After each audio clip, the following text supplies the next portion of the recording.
There's more coming out about Dominic Raab, this time from the BBC. The BBC did a report today saying that more civil servants had intended to complain about Mr. Raab, but pulled out at the last minute because they were worried about being identified, fingered by Raab, who denies that he was ever a bully while he was in the Ministry of Justice, while he was Foreign Secretary and so on. He was Justice Secretary and Deputy PM, but he's best remembered, of course, as the man who was sunning himself on a beach in Crete. Ooh, pass the factor 10, darling.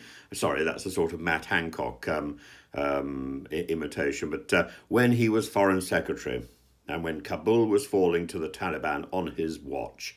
Did he get all the Afghans out of Kabul, all those men and women who put their lives at risk to help us? No, he didn't.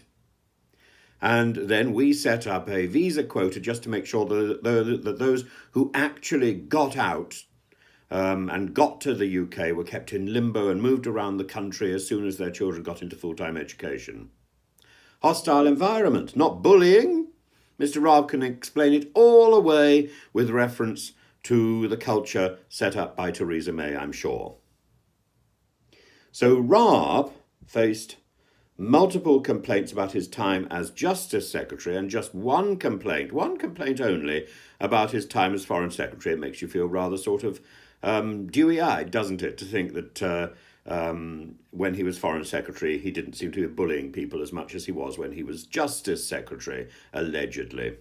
So any complaints made and reviewed by Adam Tolly will be named. Now this is the decisive feature, apparently. They will be named and not anonymous. So there is no anonymity in this case. So once again, whistleblowing is a very dangerous activity and will be jumped upon. But some staff nevertheless have come forward not as complainants, but as witnesses. And of course, just to make it all the much worse in this case, there's the example of Priti Patel. There's the precedent of Priti Patel, who was investigated, who faced named complainants, and then those complaints, upheld, apparently, were ignored by the then Prime Minister Boris, and she remained in post on his whim, and remained in post to face all those people who had bullied her, who she said had bullied, who people said she had bullied. And let's imagine there were a number of people there who maybe didn't feel they could come forward, I presume. Should I add allegedly there? I don't know. Allegedly.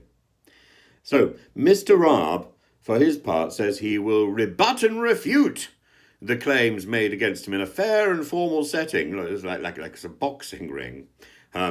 It doesn't give you a lot of confidence in the system, does it? And as if to make that very clear, Dave Penman, the General Secretary of the FDA union, which is the one that represents senior civil servants, says that if a civil servant had received even half the number of complaints that Mr. Raab has received, then they would have been suspended. He says there would have been a legitimate question of whether they would be suspended pending the investigation. Even fellow Conservative MPs like former Conservative Chairman Jake Berry says that keeping Raab in place is, quote, a hard line for the government to maintain. Harder, I suspect, than keeping Zahawi in place, who, of course, has taken over Mr. Berry's role. Much harder to keep Mr. Zahawi in place. But I am confident both Mr. Zahawi and Mr. Raab will emerge unscathed at the end of all these investigations. No doubt. Allegedly. Probably. Maybe. In some fantasy world.